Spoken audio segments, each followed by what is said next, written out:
natural smoke. All right, let's get started. Our speaker today is Tim Vieira, who will be speaking on automating the analysis and improvement of dynamic programming algorithms. Tim is an nth year PhD student at Johns Hopkins, which is why he is defending today.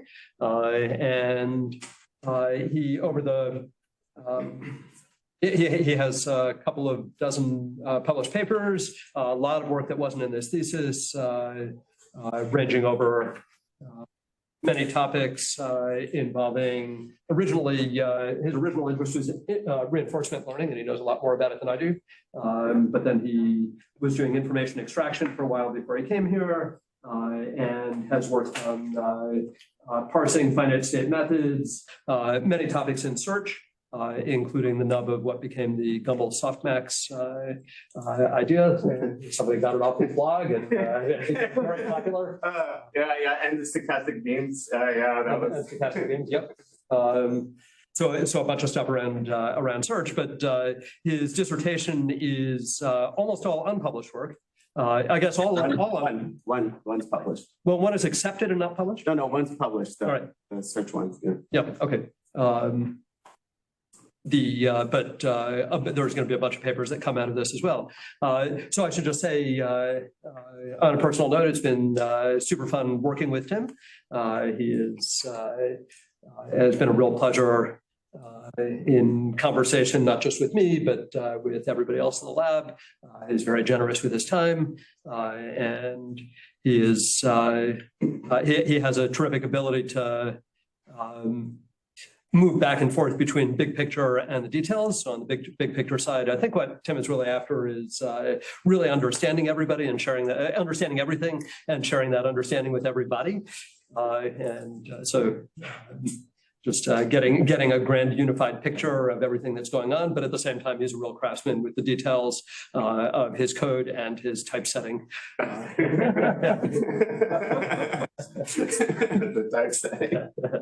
And his formalisms. Okay, so the format today is going to be, we'll have a talk. So I guess that part will last about an hour, including public questions where somebody from the Soviet Academies walks in and says, I did all this in 1952. And then Tim has to explain why not. It would really be good to hire an actor, wouldn't it? Just have them walk in, and then we'll excuse the non-committee members so the committee can have a more detailed discussion of the committee, having read this big stack of stuff, can have a more detailed discussion of what's in there and more fine-grained questions that we might have and requests for the final version. Over to you, Tim. All right. Thanks for the introduction. Thanks everybody for coming. I guess if I'm saying something that's very confusing and you think other people might have a question as well, go ahead and interrupt me. But I've got a lot of content to go through, so if the questions start accumulating and slowing us down too much, I might not take them, or we'll save them for the end. All right. So I'm going to talk about methods for automating dynamic programming. So helping us make these algorithms run faster and telling us whether the algorithm we've come up with is any good, what we call analysis. And dynamic programming algorithms are sort of all over computer science, including when you sit down in your first introductory course, probably the second algorithm you learn is an algorithm which uses dynamic programming for computer tech.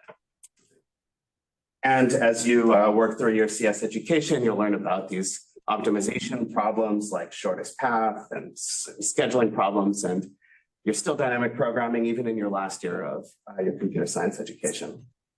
And you take these advanced courses like programming languages, machine learning. You're still dynamic programming every once in a while. It's all over the place. And NLP is no exception.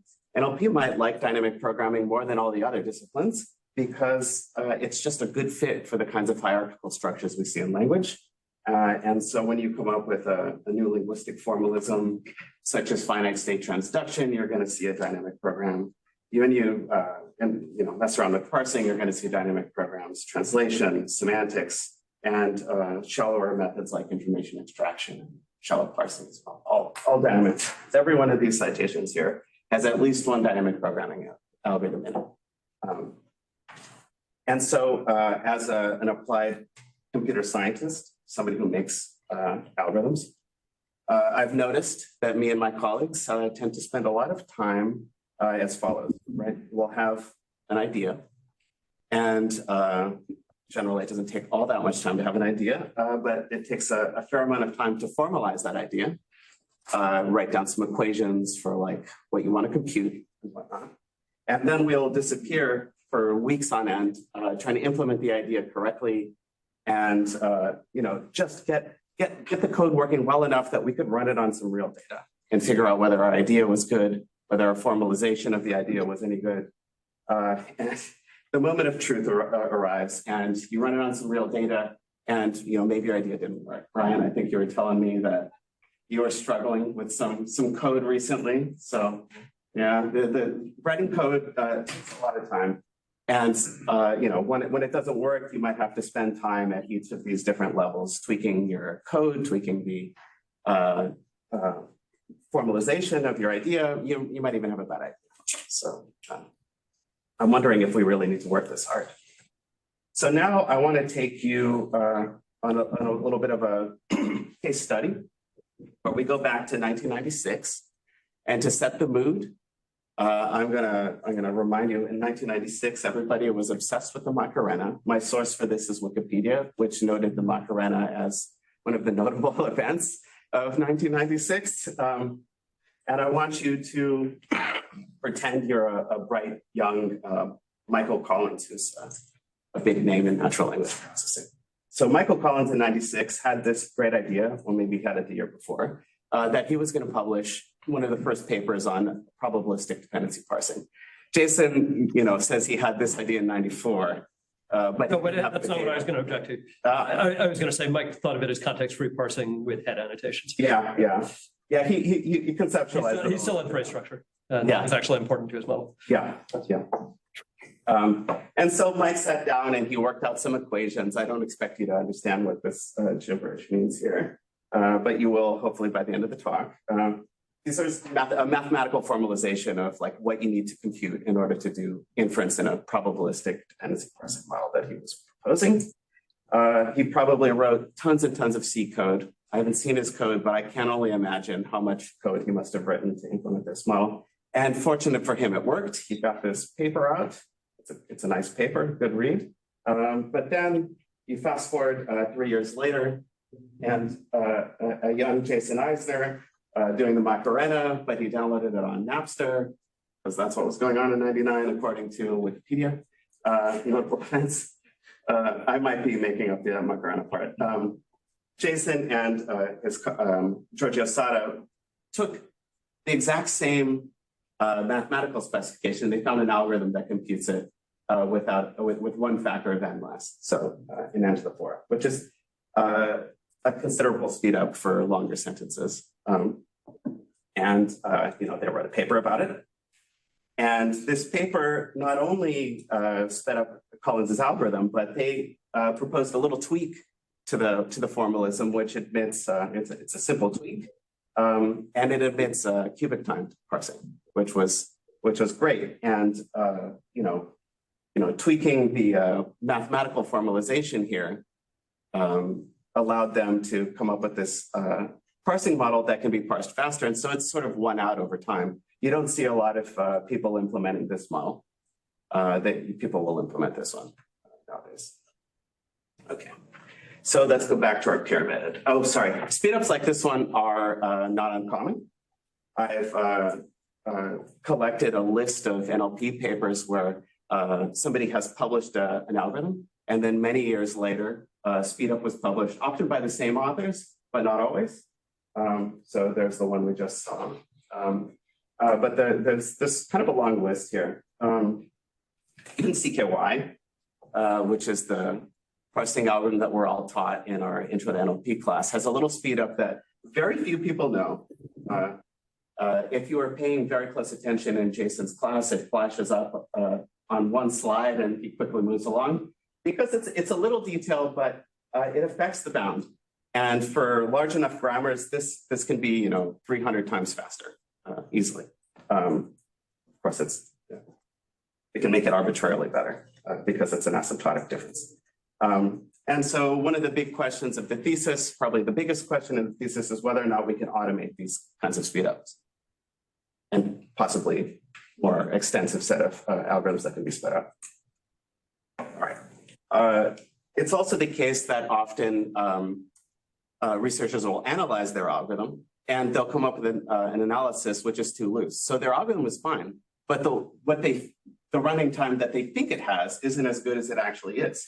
And so, they might do it for a pedagogical reason, which is like, oh, this is clearly at most n to the 5. And then with some complicated inductive proof, show that it's actually cubic, which is what this paper did. And sometimes it goes unnoticed for a long time and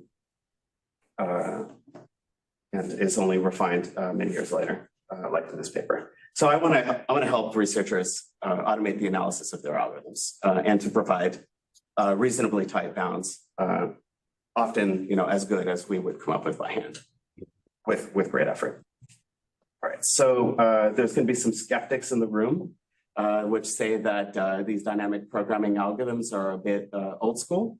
And well, I've guarded against this by collecting a little wall of citations here. Which is just to say that people are still using these models with these neural nets to power the scoring models.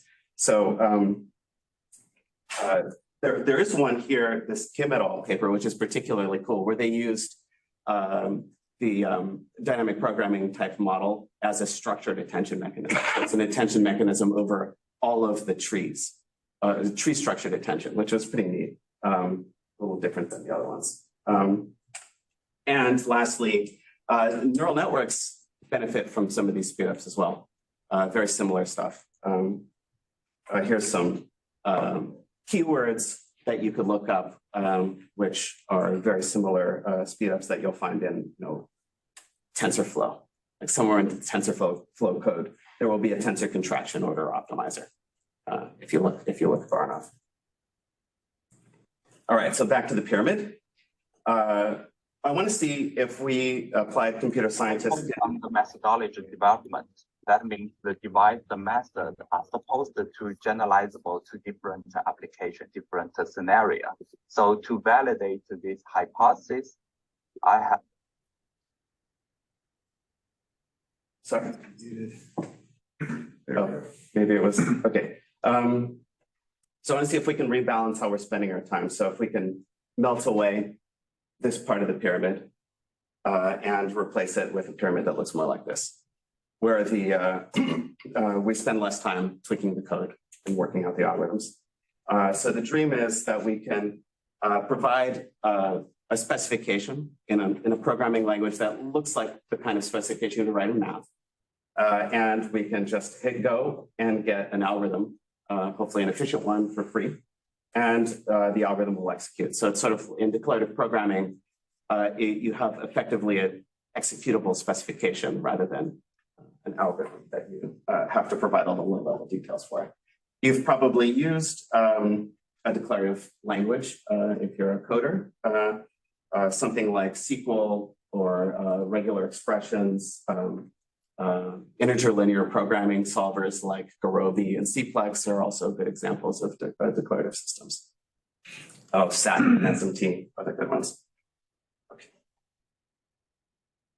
So our approach on one slide looks as follows. We're going to create a declarative language that's good for doing dynamic programming. It seems to be useful for doing dynamic programming. This is a tiny little program that you probably can't read, but it's a tiny little specification that looks like the math. And we're going to take this specification and automatically provide a running time bound, like the sort that a computer scientist would put in one of their papers. And then we will devise a system of transformations of the program. So it'll change the specification into a different one, which computes exactly the same things. And sometimes these transformations will improve the running time, sometimes they won't. And so in order to deal with the fact that we might need to apply multiple transformations in a sequence, and some transformations may be good, sometimes they might be bad. Sometimes you need to take a step in a bad direction before you can get to the good one. We will wrap this all around in a graph search problem where we'll start with some version of the program specified by the user, and we'll change it a few times until we get the right, or the best cost that we can find within the time allowed. In general, these graphs are going to be infinite in size, so there's no hope of exhausting them, but well, we'll see how well it works when we get to the experiments. All right, code will be available soon at this URL. You can also find the URL in the abstract for the talk. And today there's going to be some demos. So we'll see how that goes. Let's talk with demos. All right, so I'm going to tell you a little bit about the language. It's called Dyna.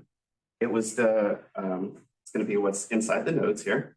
And it was first. Back up and ask you a quick question. Yeah, go ahead. So, and you can defer the answer if you like.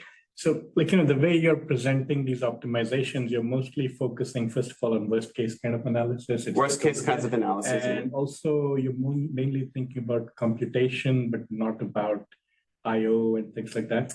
Is there some point in the thesis that you're going to think about them, or is that a whole other kind of work?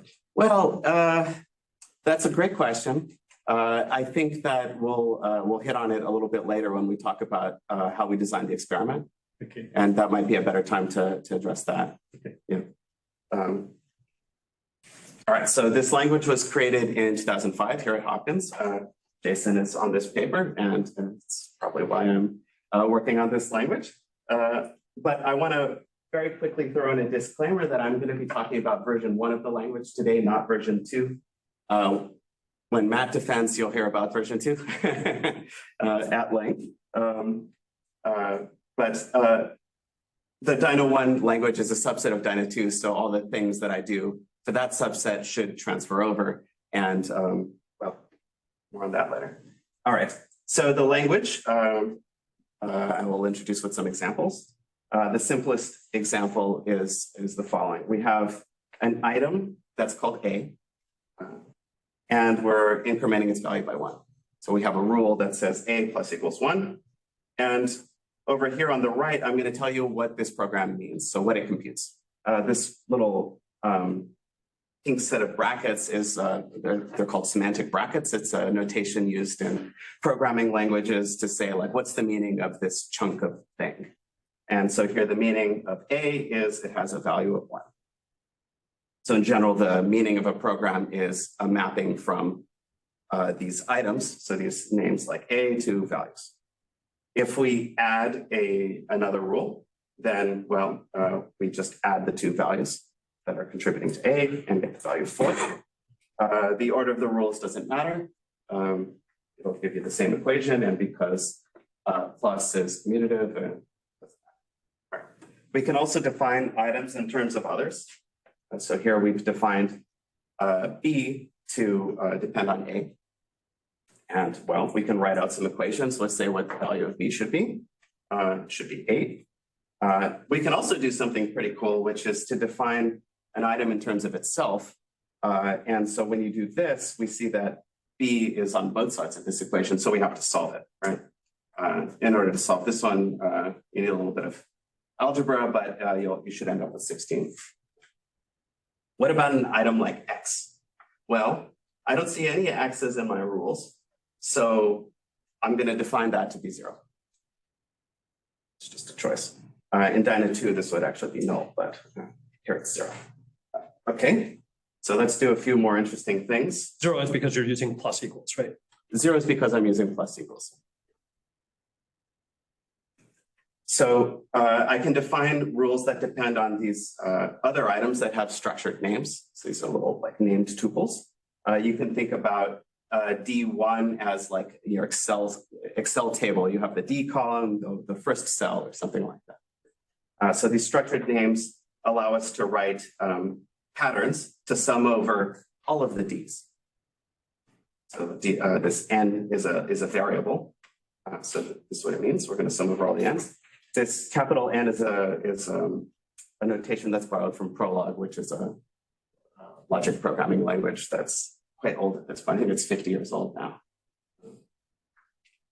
All right, so one thing that I'll note about this equation is that N can range over anything in the universe. But fortunately, most of the dn's are going to be 0, so I don't have to loop over those when I'm computing this sum. So just a little detail. We can also define things like a dot product. If you think of B and C as vectors, so there are two columns that we're going to zip through, multiply together, and add. We can do something interesting here where I is appearing on the left-hand side of the rule this time. And so there is nothing to sum over because there's no local variable to the right. And lastly, we can do a matrix multiplication where B is a matrix and C is a matrix and they're being multiplied together. What's interesting here is that we have some variables on the left-hand side, I and K, and a variable J on the right-hand side that's being summed over. So when you're doing your matrix multiplication, J is the variable that's being looped over. And the last example I have here is to show what we call a built-in constraint. So here, I less than J isn't something that's defined by a rule. It's something that is sort of baked into the language that you can just leverage as sort of a black box. And what will happen here is that the constraint will multiply in a 0 or 1 to turn on or off the right-hand side here of the rule when we loop over it. Questions? All right, thank you. All right, so now let's look at a more an actual NLP program. This is a constituency parsing with something like CKY. In sort of words, what's going on here is in this first rule, what we're saying is we have a word of word type W that is at a position from position I going to position K in your sentence. And there's a rule in the grammar that says that X can rewrite as W. Well, if that's true, then we can build a phrase that is X going over that same span. So we build a phrase, and if we have two phrases next to each other, i.e. the end point of the first phrase matches the begin point of the second phrase. Sorry, in order to make this thing fit on a slide, I can't write begin and end as the variable names, but you can give things more elaborate names to help read these. So these are two phrases that are next to each other, and there's a grammar rule that says Y and Z can combine to make an X, then we'll do that. And lastly, we have a complete parse of the sentence if the phrase starts at the beginning of the sentence, i.e. position 0, goes to N, and N is the length of the sentence. All right. So it's not too hard. It's I definitely blasted through that. And if you haven't seen CKY, you probably didn't get all the details, but if you know CKY, you probably nodded your head to each of those rules. Okay, thanks. In order to run this thing, we'll need some data. The data might look like this. The rewrite rules are these little tuples. So the rules in the second rule here look like that. The rules which work with the words of the sentence might look like this. And we also need to specify some words and the sentence length. So here we say that for the sentence, Papa ate the caviar with a spoon, we have the word Papa from position 0 to position 1. And the length of the sentence is 8. So we can demo this real quick. There's a library, and like all things in Python, you import the library. I've got some helpers here which are not necessary, but they'll help me with some of the pictures that you'll see. All right, so here's the program. It's exactly what it was on the slide, except I've told the library that it should expect these things as input. Here's the data. Just evaluate these cells, but here's our sentence. I want to point out one thing about this sentence.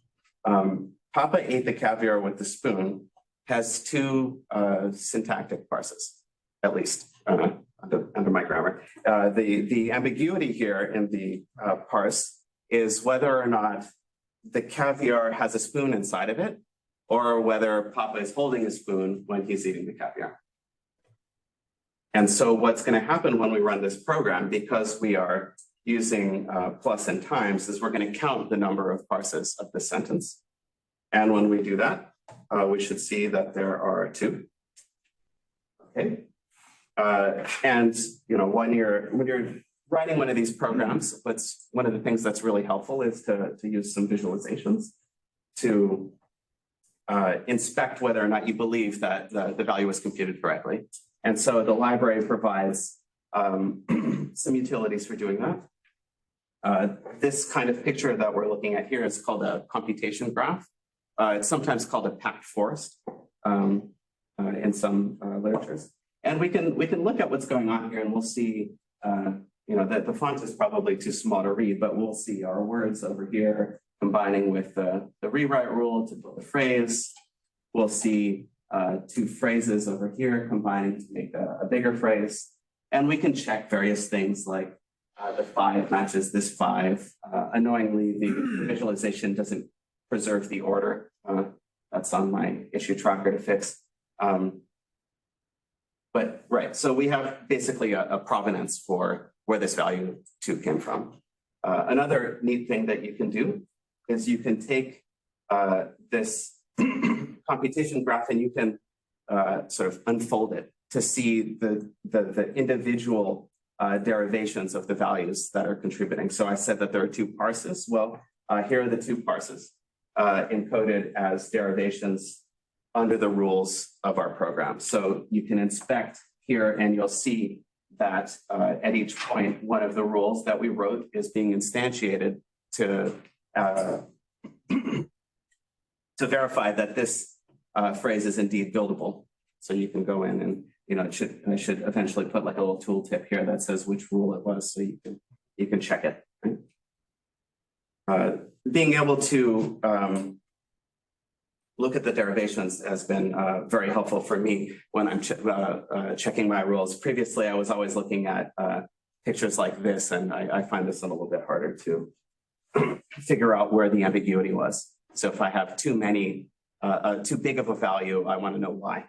It's often because you have a rule that should not fire as often as it does.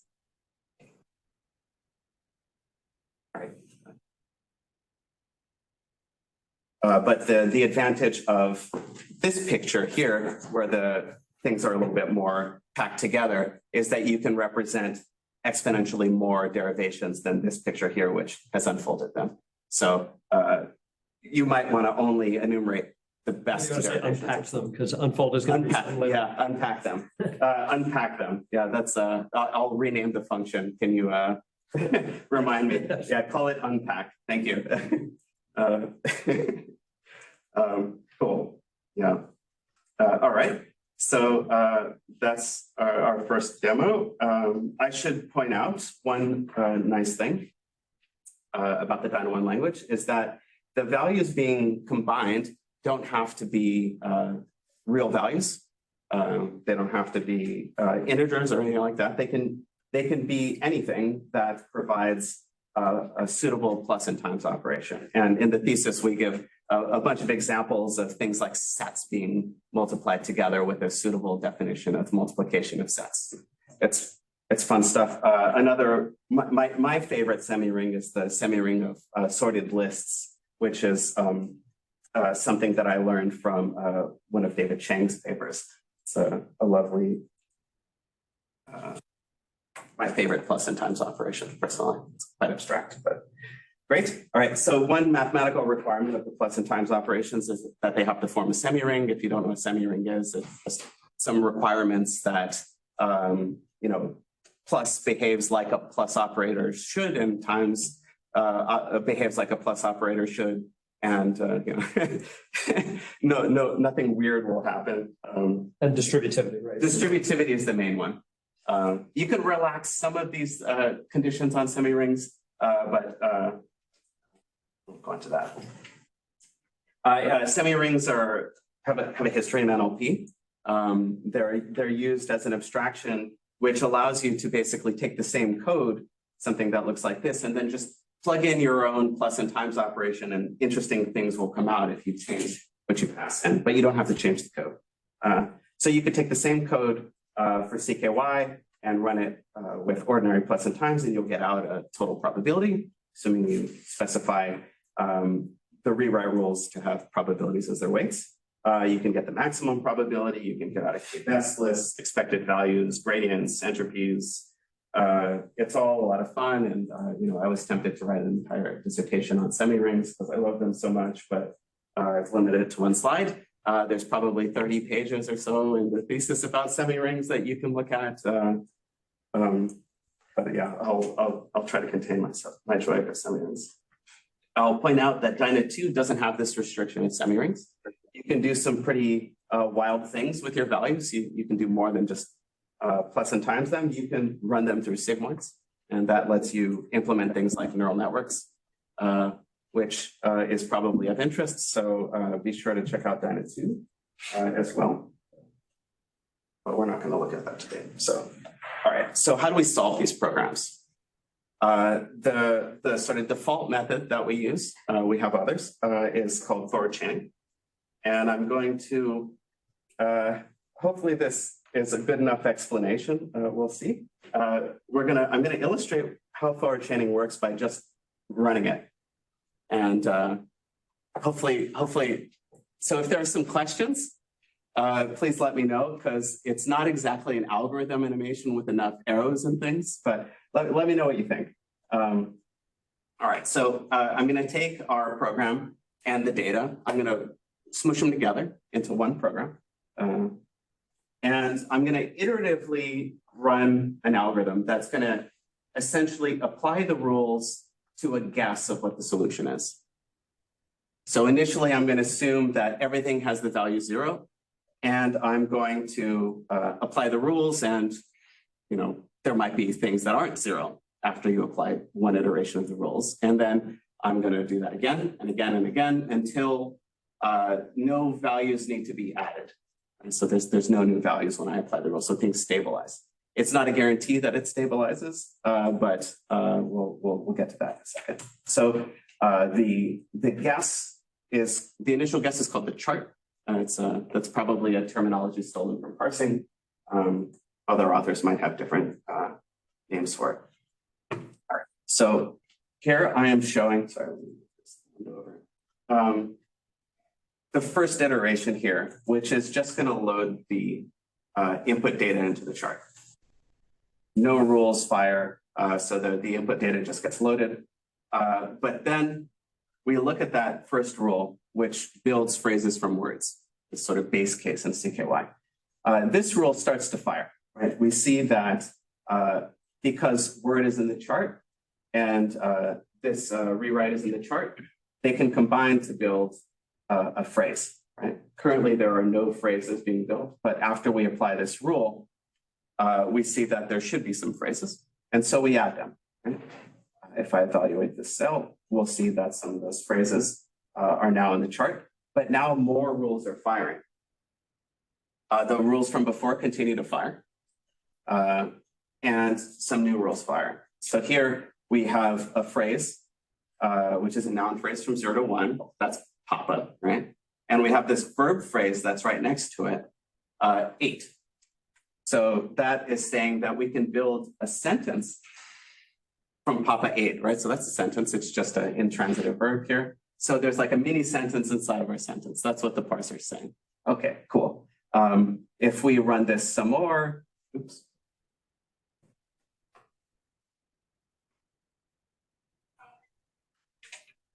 The rules will become more instantiated. So we previously had 3 instantiations for this rule. Now we have 5. Values are being added. Rules are firing more and more each time. And soon, sorry, there's a little glitch over here. Soon we'll find our first derivation. It will show up. First derivation of total. Yeah, the first derivation, sorry, thank you. The first derivation of total. So we found our first part. And so total is this rule here is saying that total should be 1. We know total is going to be 2. We run it a little bit more and we see the total is 2. But we need to check that the rules are not adding new values. Currently, new values are being added. So the done marker here is saying not done yet, but here they are. Now we're done. All along this graph was growing, which I forgot to show you. So initially, we just got these little stumps, and then the stumps are being combined adjacently, right? Using that rule, and it's getting bigger and bigger on each iteration, which is fun. And if you're debugging, being able to break it down stepwise like this can be helpful because you can see when you saw when you thought the rule should have fired, didn't fire. All right. There's some details now to talk about. So this algorithm that runs repeatedly, when you apply it to a program like this one, which is saying that x should equal 1 plus a times x, there's a cycle. So we can see that the value of x depends on itself. It's a little tricky to understand this graph, possibly, but x depends on itself. And so when we run this algorithm for, say, 5 iterations, it's going to start to approach a value, hopefully, right? In this case, if you were to solve this equation, the value of x would be 2. It's a little algebra. This is getting closer to 2, but if we run for more iterations, it gets even closer to 2. And if we were to do this for 200 iterations, it would equal 2. Fortunately, this is, of course, rounding a little bit because of floating points. You might also know that this is a geometric series, or looks like a geometric series. And so if a were bigger than 1, it would actually count off to infinity. And sure enough, that appears to be what forward chaining is busy doing if we pass that in. So we have to be a little bit careful when we talk about the running time of our algorithms that we rule out cyclical programs or cyclical programs are in a semi-ring where this kind of iteration doesn't happen. Sometimes fixed point iteration is pretty slow and we want to use a better solver. This program here, x should equal 1, but forward chaining is taking a really long time to get it to 1, but we have this other lovely solver that gets there in 10 iterations rather than 1,000 iterations. It's just a sort of a teaser for this Newton's algorithm, which I found this great paper here about a year and a half ago, and this is probably the best paper I've read in the past 2 years or so. Really like it. I saw this method. It's for solving equations over semi-rings, but I extended it to work with Dyna programs. The extension isn't too hard, but I was really excited to get it working because I had read these other papers, including one by David here, who's on the committee, which found that this Newton's method is just significantly better for solving the more complicated cyclical equations. Right. And so I was excited to bring that over to Dyna. So just a plug, check out the dissertation for more details. All right, so let's get into the weeds about automated analysis. So how do we take one of these programs and output one of these blue costs, which tell us how efficient the algorithm is? Can you just remind people what that graph is? Oh, yeah. The first time. So this graph, in case you missed it the first time, is the overall picture of what we're building. We're taking an initial program, we're evaluating it to see if that program's any good, then we're transforming it to try to make it better. Sometimes it is better, sometimes it's not. And so we wrap it into a search procedure to try all the transforms, or at least try as many transforms as we can within a search budget. Thanks, Jason. All right, so before we can reason about the time and space complexity of our algorithms, we need to have a way of talking about the input and output behavior of the program as sort of a function. And so given a program like this, we want to know which items in the program might be non-zero, or what classes of items might be non-zero. And so one way that you could do that, and this is we're going to treat these as Booleans. So we don't care about the value, we just care about whether it's possibly non-zero. One way we could do this is we could describe the input data with some concrete input data, some specific values. And well, we could run the program, we know exactly which items are non-zero. But that doesn't really help us reason about other data sets. So we need to back off from concrete data and look at sort of abstract data.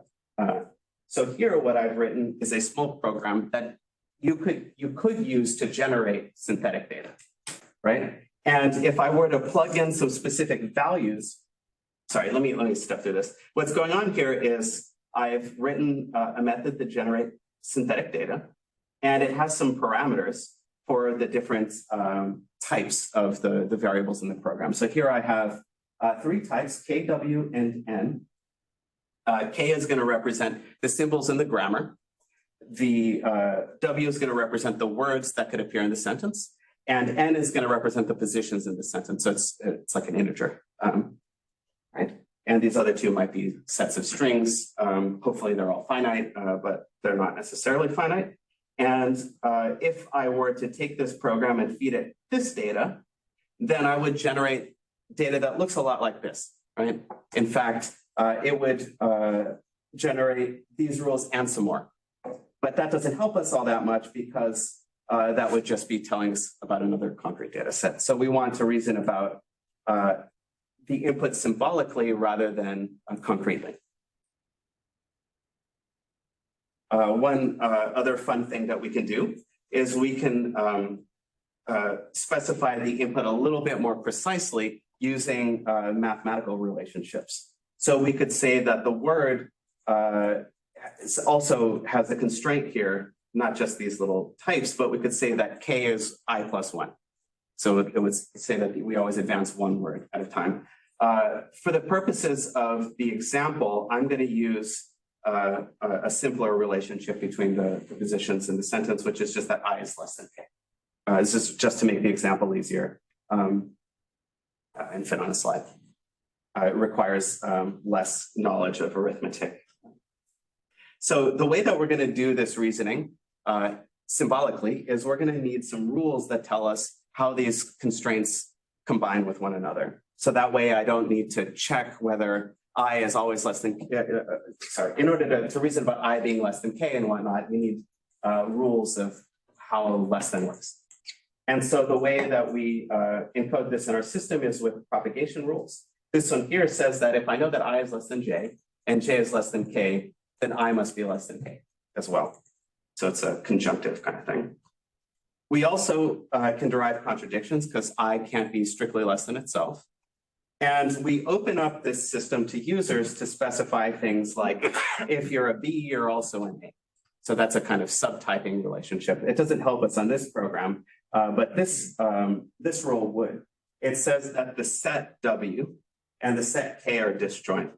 The way it does that is, it says that if there's an X that is both a K and a W, then we've derived a contradiction. And that's what this $fail here means. So there's a nice way to encode disjointness and subtypes, which are things that you often want when you're having a type system. So the way, I think I'm going to need to speed through this. All right, so the way that this works is we have a version of forward chaining, which has got a chart. Now the chart isn't just a bunch of values on the right-hand sides. It's got these constraints that are constraints that are on the variables. Yeah. And so when we apply our rules, we'll look up their types in the chart, and we'll get back some constraints that are all conjoined together. Because things are Boolean, I don't need to keep duplicate constraints. And in order to keep the types from just getting bigger and bigger and bigger on each iteration, we do a relaxation step, which eliminates constraints that are on local variables. So we'll only keep constraints if they are on variables that appear on the left-hand side of the rule. And this is valid because it'll produce an upper bound on the type when you relax a constraint on the right-hand side. and all we're after is an upper bound. So when we do that here, we'll get this rule. It goes in the chart. When we look at the rule that combines adjacent constituents, we expand out its type, and something neat happens here. If we were to relax now, we would lose the information that I should be less than K, right? Because we would drop this constraint, we would drop that constraint, and there's no ordering relationship anymore. So what we do is we apply constraint propagation to derive the missing constraint here. So I is less than J, J is less than K. So I is less than K. And now when we relax, we'll get the type we're after. So we know about the ordering, we know about the types of I and K and X. So we're pretty happy with this type, but it's a duplicate, so we don't need to add it to the chart. Lastly, when we expand out this case, we see something interesting happening. So we have K of S here. So that's essentially asking, is S in the set K? And well, we don't know K, so we can't check that. So we have two options. Either we just say it's true, or we ask the user, right? The user could tell us that S is in K, or we could assume it's true. By default, we assume it's true. The user can tell us that S is not in K using one of those constraint propagation rules that derive a contradiction. And so when you're debugging, if you know for a fact that, say, 0 isn't a grammar position, a grammar symbol, but it is a sentence position, you might want to tell the system that. That way, if you foolishly like put a 0 where an S should be, the system will show you that you can't actually derive the total that you were after. But here, things worked out. So there's our input type. It's converged. I didn't show you that it's converged, but if you were to look through the rules again, you derive the exact same type. So we can go from this type to a bound on the space complexity of the algorithm, and we'll get to the runtime lesson next. So the way that this works is the user will provide some inequalities like this, which say that the cardinality of the set K or the relation K is yellow K. And same for the other parameters that we had. And given these parameters, we can basically look at the right-hand side of our different types and basically read off a size bound. Of course, here, if I had said that K equals I plus 1, this bound would be better because it would be W times N rather than W times N squared. So there might be a benefit for doing that. It won't improve the overall complexity analysis in this case, but fun thing to try next. So we can do this exercise for each of these types, and we'll see that the space complexity grows with N squared. Right. P is the same as what you called phrase on other slides, is that right? Oh no, typo, my bad. Yep. Yes, P should be a phrase. Right. There are some other details, like in this case, X has to be both an N and a K. This is a contrived example. So the size of this foo relation should be the min of K and N to get things nice and tight. I'm going to skip this one. So the running time bound, the way that we figure out the running time is basically by simulating what an algorithm would do. We only looked at forward chaining. We didn't look at Newton's, but it's possible to sort of step through what forward chaining would do. Largely what it's doing is it's instantiating rules. And so in order to figure out the running time of forward chaining, we need to know how much time it's going to waste or spend instantiating rules. And so we could simulate what forward chaining would do while it's working on this rule. So we have our rewrite relation here. If we were to loop over that entire relation, it would take K cubed time. If we were to subsequently loop over the phrases, well, we don't need to loop over Y again because we already have a specific Y that came from the outer loop. And here, we only need to loop over the N's. So that's a little bit tighter than multiplying all the variables together, considerably tighter. So overall, we get a bound of K cubed, N cubed, which is what I would have said it was in a paper I wrote about CKY. This approach to analyzing algorithms based off of the logic rules or what's sometimes called a deduction system was popularized in this paper, which formalized some of the details in order to make it crispy clean and super correct. Lots of people in OP cite this paper when they say my algorithm runs in blah. This is consequently a pretty well-known paper which has this intimidating sounding thing called the meta theorem. So we'll often talk about McAllister's meta theorem, which is a fun fact is that I was almost on that paper. Really? Oh, I didn't know. Oh, I need to talk to you more about that. Okay. That I had no idea. Okay. There are some subtleties that you need to be careful with, and we are careful with in the paper, about how when you're doing these loops, there might be failed things. So you're not measuring the number of times this rule instantiates. You're measuring how it gets instantiated when you do it in this looping fashion. So it's a little detail. It wouldn't change the bound that we get here, but something to be careful about. So we're back to the picture. Let's talk about what the edges are. How is it that we can transform a program into another one while making sure it's correct? Well, the way we do this is with program transformations. Program transformations are where most of my effort went in doing this. It's difficult to make sure that things are precise. And when you're using this in search, a little error really gets amplified. So you got to really be careful with this stuff. I'm building extensively on this paper here by Jason and John Blatz from 2007. But one of the things that I'm doing in the thesis is I'm reading these papers from the 80s and 90s and pulling ideas from there and contributing them to this paper. Because this paper, in my opinion, didn't do enough of the literature review. So that's why I'm here to sneak that stuff in. It's one of my all-time favorite papers, nonetheless. I also found some interesting transformations that were for grammars, or specifically one transform called the left corner transform, which I've pulled over for Dyna programs, which I'm pretty happy about. All right, so the basic unfold transforms where we'll start.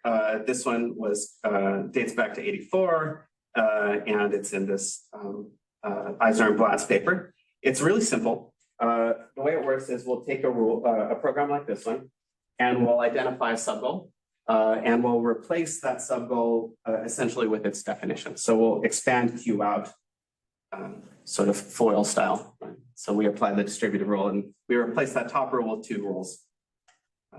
It's easy to check that the semantics are the same. If you were to write out the equations, you get this. But what's really cool is that the set of derivations are preserved under this transformation. And they're preserved in a way where the top and the bottom of the tree match. So this item P has a derivation that looks different here, right? It has different rules, but the value of the derivation, i.e. the product of the leaves, is the same. So one of the things I do with, took a lot of effort, is to work out exactly what the mapping function is and what its inverse is.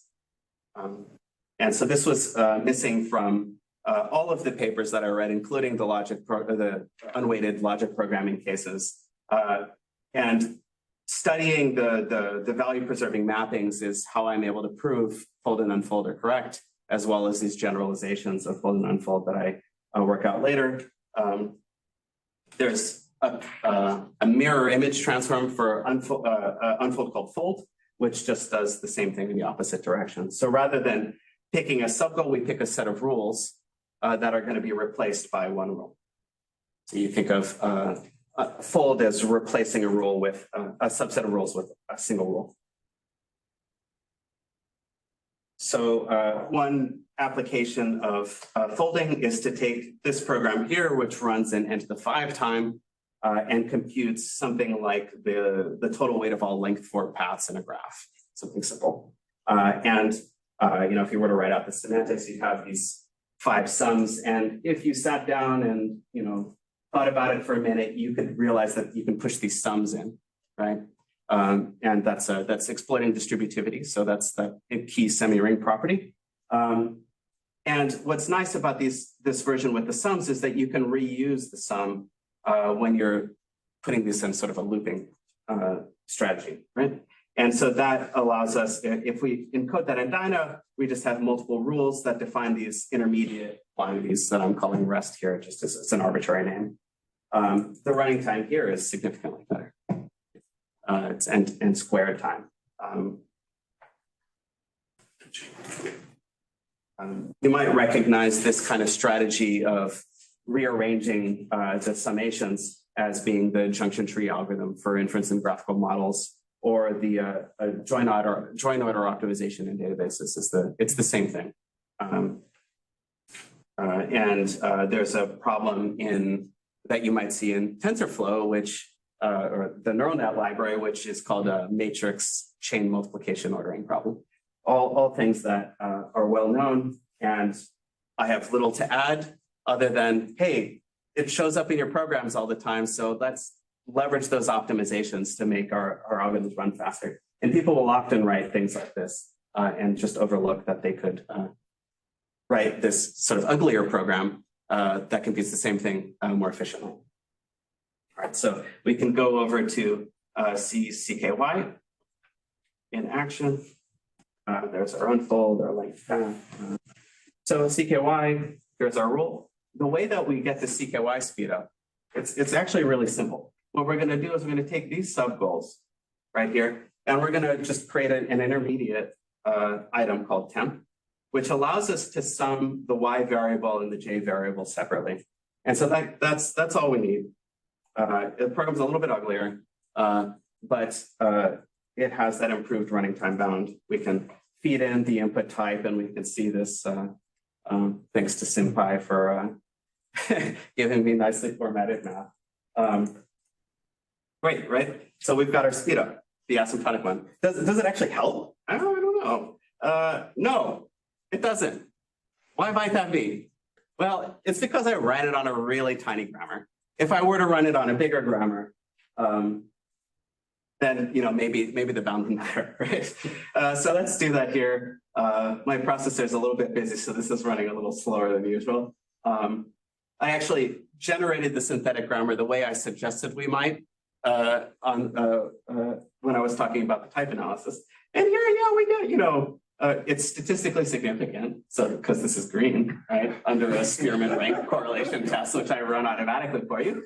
And yeah, it's almost 40% faster, right? I'm sure that if we made the grammar even bigger, that this number would just keep going up. And I'm going to just quickly show you some more transforms, just because they're so easy to try in the library. So if I were to take the CKY program and give a specific grammar that I don't care about other grammars, I just care about this grammar, I worked hard on it, don't change the grammar, I can specialize the program using unfold. So I can take this subgoal here and this subgoal here and unfold them so that the grammar will be baked into the program.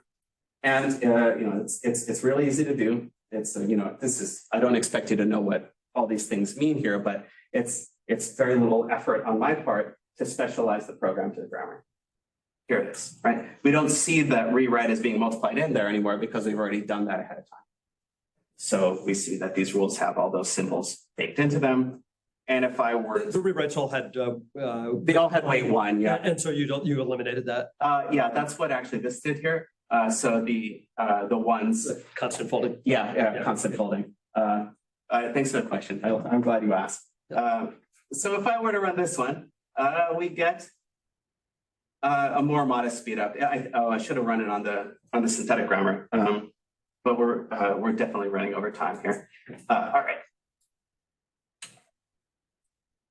So some takeaways there are, make sure you got to run it on the right data in order to get a conclusion which is likely to generalize. So that's getting SNG's question. All right. So next up is the generalized fold and unfold transform. And the way that I stumbled upon this is I was playing around with a really simple program in a notebook. So let's do that, right? Let's go to the notebook. All right. I was playing around with this program here. Don't worry about these ticks and stuff. What it's doing is it's basically saying that X should have the value X, A, ending in a B, some number of A's ending in a B. It's just like the geometric series we saw earlier, except I've told the solver that B and A are symbols, not specific values. So you should treat them like just mathematical variables. So when I unfold this one, I get exactly what I'd expect, right? I end up with two base cases and a recursive rule for X, where each time I apply this rule, I get two X's. Right, so if I were to run forward chaining on it, it actually would converge faster, 2 times faster. Okay, so far so good. But if I were to unfold it one more time, something really just annoying happens. I don't get 3 A's, I get 4 A's. And the reason why this happens is that I unfolded it against this definition, which has 2 A's in it. And so if I unfold it again, I'm gonna get 4 A's. And that's just, it's so annoying. I couldn't believe that this is how they defined the transform, right? That's the transform that you're getting. Wait, so in order to get the behavior that I expected, you need to unfold against the original definition of that rule, or a version which has 1 A at a time, right? And so that's what generalized unfolding is. It says that I can unfold against a program other than the one that I have, as long as that program is semantically equivalent. Actually, it only has to be semantically equivalent for the specific item I'm unfolding with semantic. Okay, so great. That was generalized unfold. Now you might ask, okay, what about generalized fold? In the case of generalized fold, we can use the definitions in an earlier program, some other program, to replace bits of the program. We'll see in a second. So here's a program that computes the total weight of all paths in a directed graph that start at a set start and end in a set stop. And whoever coded this was not clever, so it was me, I'll admit it. It's written in a way which computes the total weight of all paths between all pairs of nodes, even though I know that I only care about the ones that start here and end here. And so it's possible to take this cubic time algorithm and turn it into a quadratic time algorithm under some acyclicity assumptions and whatnot. But that's what we'll do. So I'm going to just define this new set of items called start path. And what start path does, at least initially, is it's inefficient. It multiplies start and path, and it sums out I. So this will allow us to hopefully sum I sooner in our recursion, but not yet. So through transformations, I'm going to take, so this one just adds the definition to the program. This next one grafts that definition into the goal rule. So now rather than start times path, blah, blah, blah, I call start path, which hopefully will help us. I can take my rule and unfold it at this position here, path, sorry, here. And okay, I'm getting a little bit closer. And if I look at this, I'll say, oh, actually, start times path. I know that that's equal to start path. It's start path J, but it's start path. And so I'll call this fold function here. And sure enough, the patterns match. And now start path calls itself, goals call start path, and path is just there wasting time. So I can call a tidying method, which eliminates rules that aren't even being used by the specific output items that I declared. So I said that I only care about goal in this case. I don't actually, nobody's going to ask you about a path, so you don't have to compute it in this case. So this is our n squared algorithm. You can do some really wild examples here. This is an example where somebody's coded path, but they show you the path as a list, which contains all the nodes that you visited in the order you visited them. And so the running time of this algorithm, does anybody know? Leo? What was that? The running time of this algorithm is infinite. It doesn't terminate. Well, it might terminate numerically because the weights of the paths decay really quickly. But if you ran this in the Boolean semi-ring, it does not terminate, it runs forever. And you know, we can see that happening here on this little graph, which just sort of cycles around here. If we run forward chaining for 20 iterations, we start building, you know, length 20 lists. If I run it for 100 iterations, we'll have length 100 lists. That's no good. Nobody wants that.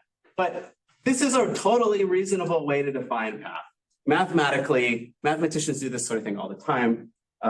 So why can't I just write my program this way? Like, why not? Well, now, thanks to the efforts of this thesis, wow. Okay, we can transform these programs to get rid of the lists, and this one runs in the right time. And we, you know, the analysis says, yeah, it's n squared time, and then the analysis of the original one says, oh, that was infinite time. Don't run that one, man. All right, so there we go. All right, so I think there's a really cool idea here, which is you look at the program and you say, you know, I think it'd be useful if I multiplied start and path together. You know, you have to have a moment of divine inspiration here to know what to do. But you can then take that definition and transform it if you need to. So in the case of start path, we had to transform it to be self-recursive. This process of figuring out what new things to define in order for them to take over your program, like we saw, like a virus, they're affectionately called Eureka generations, Eureka rule generation. I love the name. There is some subtle detail, which is why I lost so much time to getting this to work, which is that you have to avoid certain bad folds and unfolds. So it's very tempting when you have a definition like this one to say, oh, start times path. Oh, that's just start path. So I can rewrite it like this, right? Oh no, suddenly all your start path items have weight 0. And like when you first code this up, you won't notice this. And immediately you have all these bugs and you get on Slack and talk to your advisor, why is this happening? How do I avoid this? And you dig into the literature from this is a 2004 paper, but there's a preprint of it from '99, which, so it's an old idea that I borrowed it. It basically worked for our setting, even though our settings are different. So this is for logic programs, which in logic programming, you only need one proof for something to be true. You don't need to know all of the proofs or derivations, is what we would call them. So the reason why they say it's correct is different than the reason I would need it to be correct. So the theory was missing. So I had to port it over to our setting. I was able to show that this framework ensures strong equivalence, so all the proofs get mapped. And I constructed the bijection, and all of that detail is all in the thesis. It's about 40 pages of material, I think. I also added generalized unfold, which they were missing. And I compile this set of sufficient conditions into a little SMT problem, which for PL people, I think PL people like SMT problems. What do you think, Scott? He says they're all right. Yeah. So I compiled it into an SMT problem. And this improves a lot of the usability issues with their framework because there were these free parameters that you used to have to set, and you no longer have to set them because of thanks to SMT. All right, I'm going to blast through the speculation transfer because I'm already over time. This one is CKY, but with a unary rule. The unary rule is annoying because it does the same computation for every span. It's the same computation every time, essentially. And so you want to just like pull that out of the loop. So you could do it once and then just sort of paste it in. And so that's an observation made by Andreas Stolke in this older paper. And you know, in terms of the derivations, what's going on is that I'm recognizing that there's this chain here of stuff that I keep doing over and over again.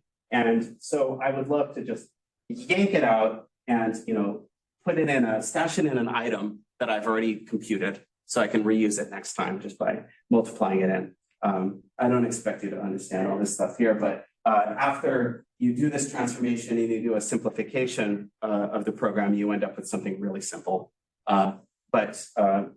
You deriving this kind of stuff by hand is a little bit error prone. Like, so one of the details that you'll miss on your first try, or at least I missed, is that there needs to be a P and a P prime, which is just a little attention to detail that is why, grad students take weeks to implement these things correctly.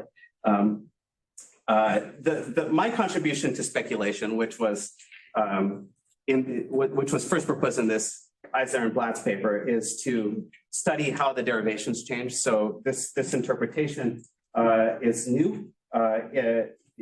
It's pretty simple. What speculation is doing is we're taking subtrees and we're yanking them up the tree. So here we had a Z in this position and we dragged it up the spine of the tree to attach at this higher position. And we leave a little trail of breadcrumbs so that we could, push it back. This is useful if you're, say, trying to define the bijective mapping between these derivations.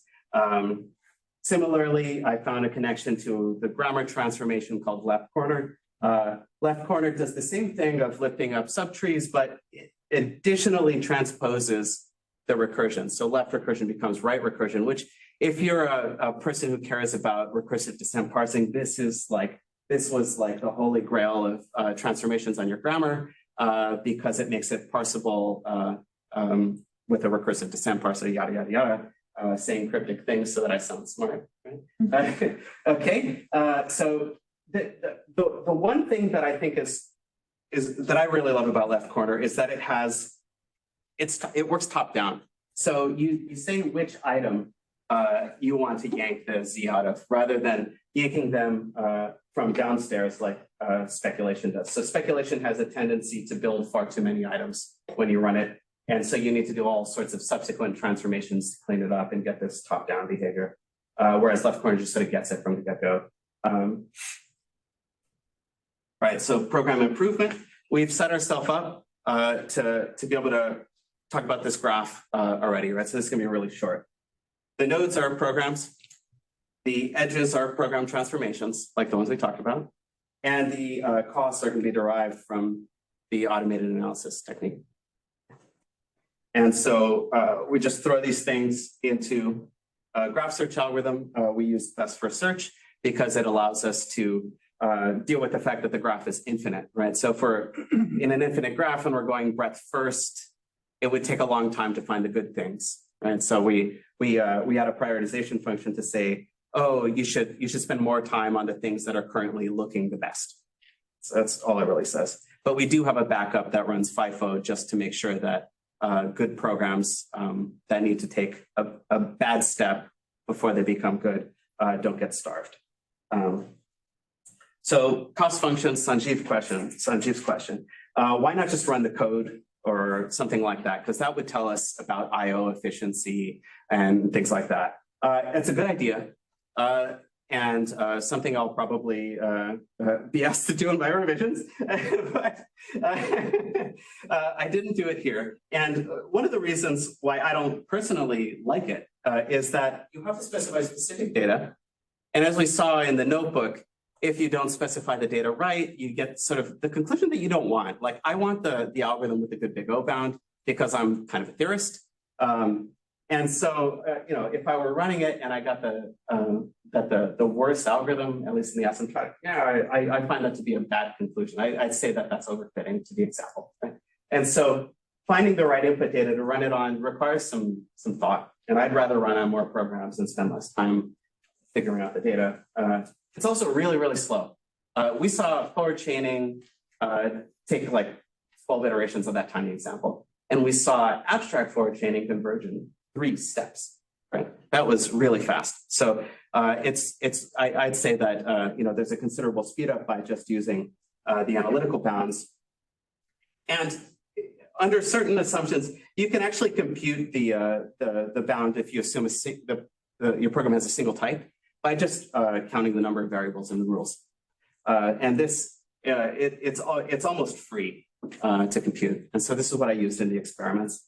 So it gives us a coarser grain bound of b to the 6 here rather than k cubed, n cubed, because we assume that the variables are essentially the same. But it's super duper fast. There's a lot more discussion of pros, cons, pitfalls of all these different choices, as well as some discussion of related work in like automatically tuning software libraries that's thrown in there. But now the moment of truth, does this all work? Well, let's see. I sat down and over the past 3 years, I've coded a bunch of little programs to test this stuff on. These are largely NLP. Some of them are just sort of challenges, like this piano integer one is just a little challenge problem. And we also have things like that, paths of length and some other sort of motivating examples that I threw into the thesis. But that's, be accountable here. Which of the things from the introduction that I actually do? Well, I've got all but 3. I don't have this linear index grammar in the experiments. I do have a version of it implemented, but I just wasn't sure if it was correct. So I didn't put it in the experiments because I thought that wouldn't be fair. And it's David like, oh man, Lig, I can help you write a Lig. Okay. Oh, and also tree adjoining grammar. Yeah, so the things, I imagine that if this tool takes off, people will contribute programs that they thought we should get and we don't get yet. So the way I set up the experiment is I put these things up.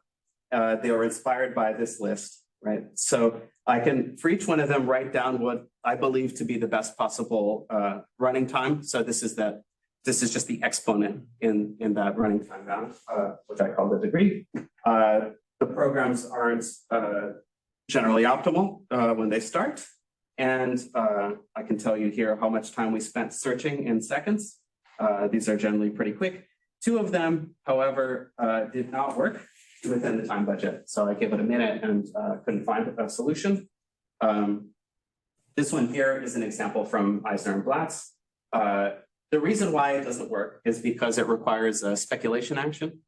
And there are exponentially many speculation actions per program because it's searching over subsets of rules to do the transform on. And so there are too many. So I had to make a judgment call to cut them because it would just overwhelm the search process.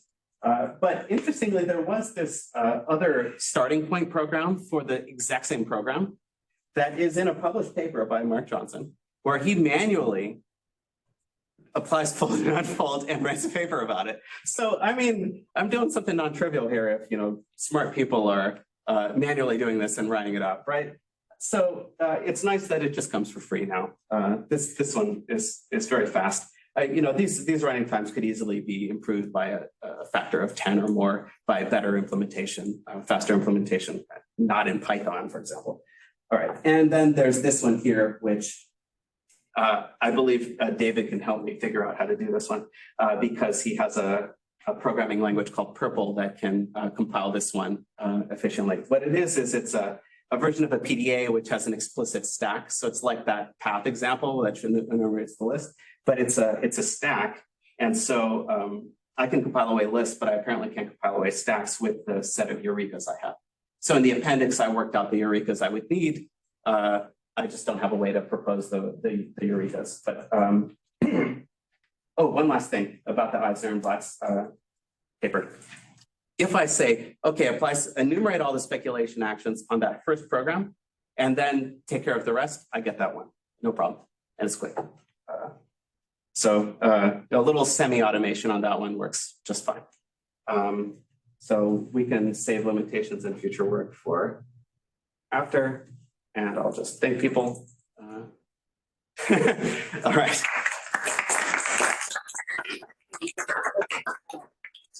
It's not over. There's, the Russian guy's going to come in. Yeah.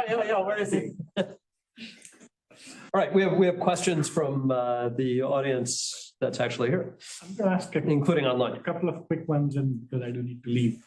One was I was trying to understand something. So at one point you showed us how you could for a given grammar, I think, or maybe it was a set of things, you eliminated some of the rewrite rules. Yeah. So I'm not a PL person, not even a Dyna person. So to me, that sounded like, okay, which parts can you hard code? Is that what I should think of it as? Yeah, it's which parts you can hard code.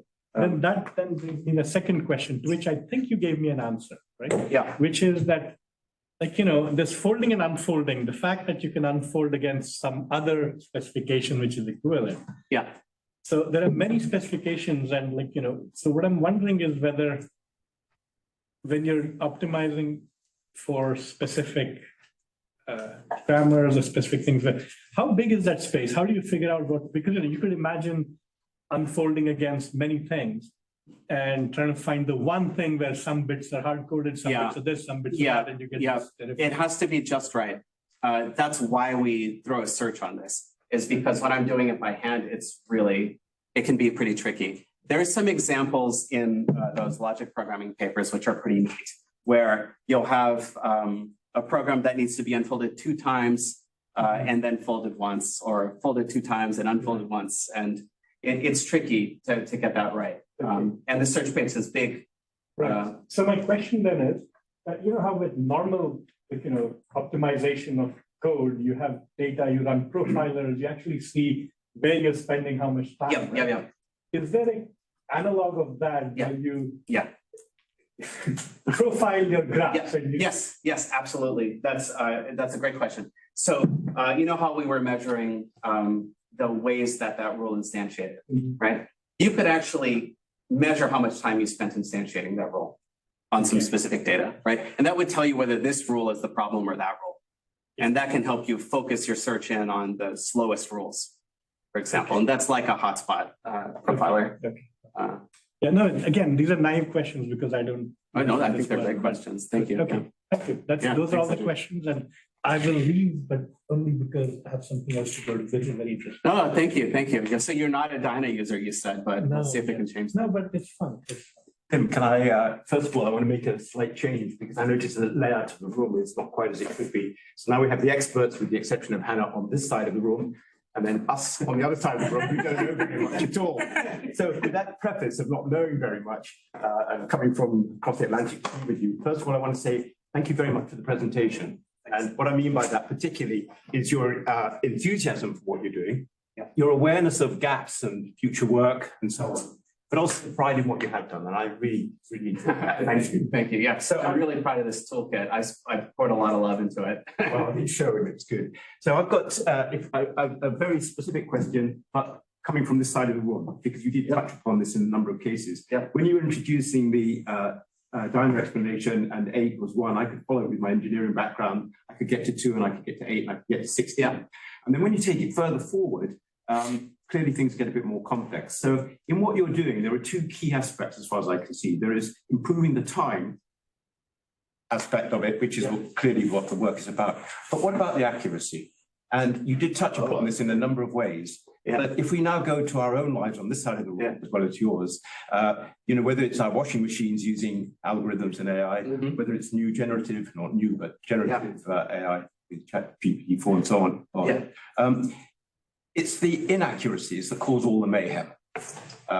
So an acrobat found out already. But so the question is, how do you assess the accuracy when you go away from that very simple introduction to Dyna? I like this question a lot. This is a great question. This is an expert question, actually.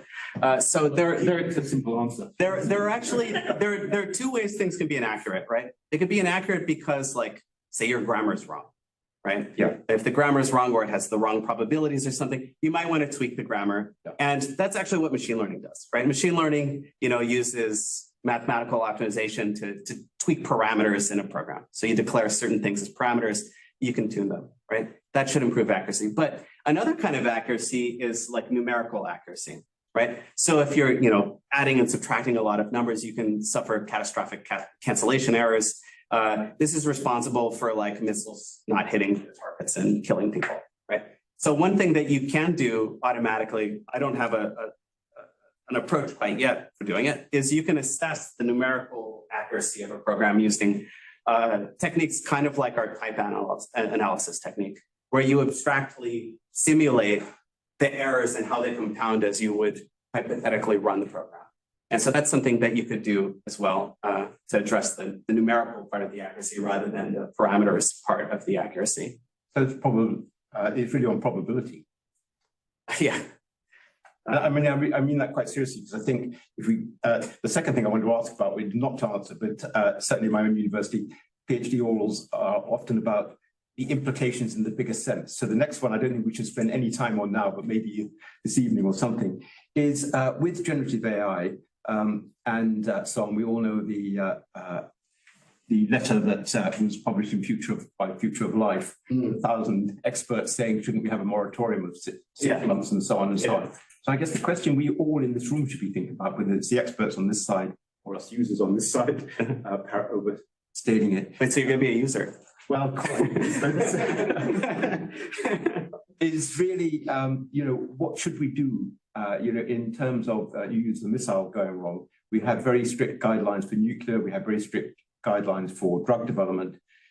In the democratic part of the world, things like Google and the internet are widely used in a particular way. And if you go to China, it's much more autocratic and you can control it. Yeah. So the question I think that all of you guys working on this in a very informative and deep ways you do is you should also help us on this side of the room, give us more guidance about where you think the, in inverted commas, controls, I don't want you to use the word legislation, keep it away from government, or whatever we do.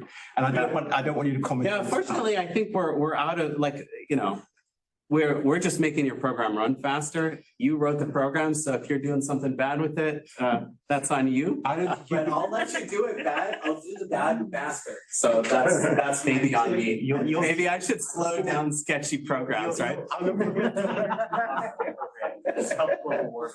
forward to talking more about that, but it's a serious question actually at the end of the day. You can make it faster. Implicate the chip manufacturer too. Oh yeah. No, nobody's safe. Yeah. But thank you enormously. Okay, cool. Other questions? Yeah. Maybe some from this side of the room. Yeah, give me some We are, expert questions. I know some people may be feeling antsy, but Drink too much coffee. Adam, you have a question? Yeah. Adam, your mouth's moving, but your mic's muted. Okay, you're unmuted now.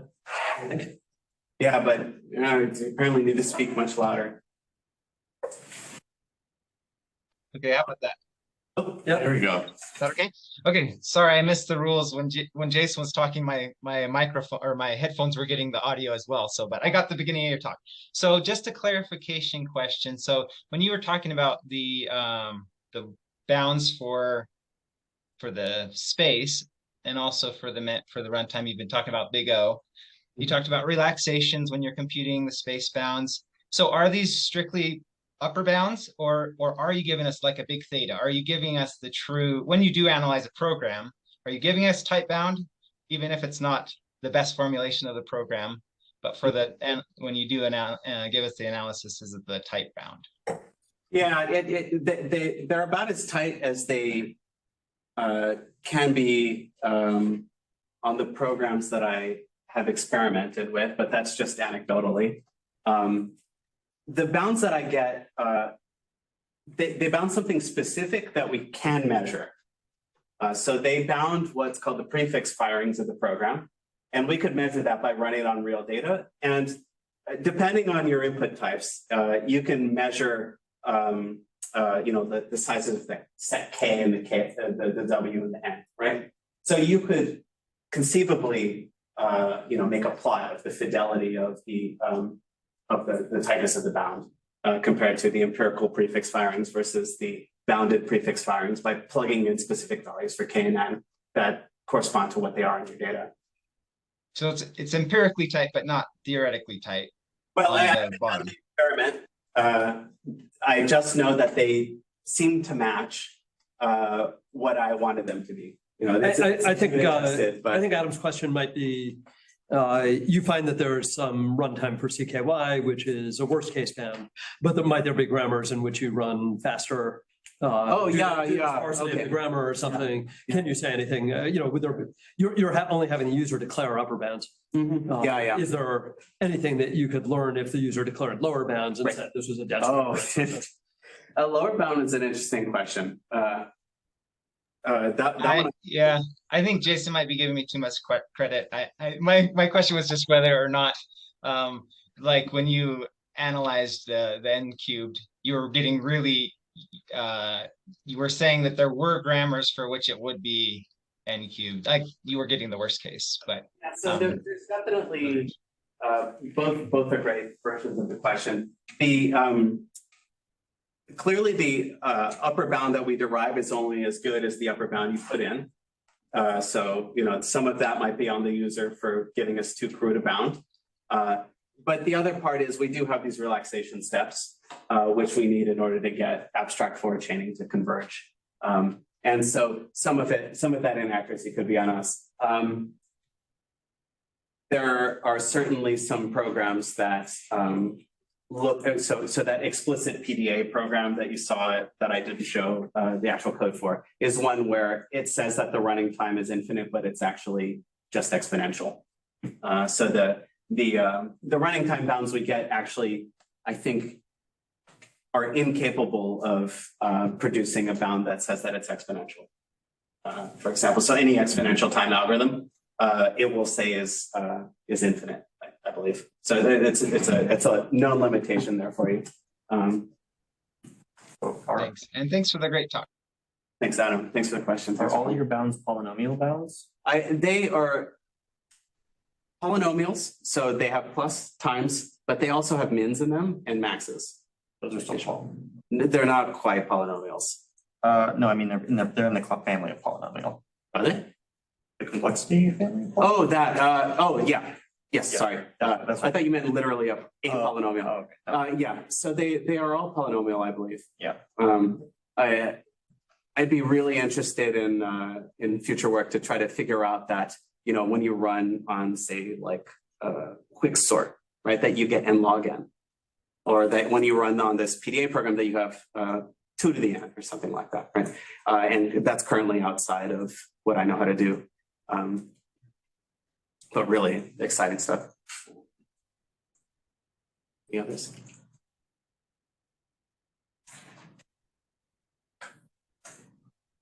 Last call. Anyone online? Oh, I have to make one more question then if there's no other ones. So I was going to jump in. So I was wondering, have you thought about, so you talked about the search you're doing, best first search. So with Jason there and others there, A star, course define, are there some ways to get admissible heuristics based on these, I don't know. Have you thought about that at all? If I limited the transformation space to just fold and definitions, then we have baked into the problem like search for the optimal junction tree, for example. That's a problem that we know how to solve with A star.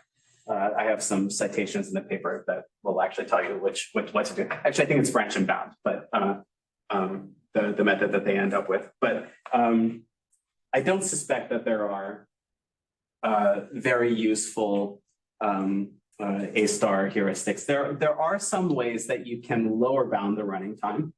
So if your input data contains a relation with 3 variables in it, right? You're not going to like throw that thing away. So you're at least going to run in cubic time. So like simple things like that. It may be possible to get a few other lower bounds by recognizing that these 2 things must be multiplied under any redefinition of the rules.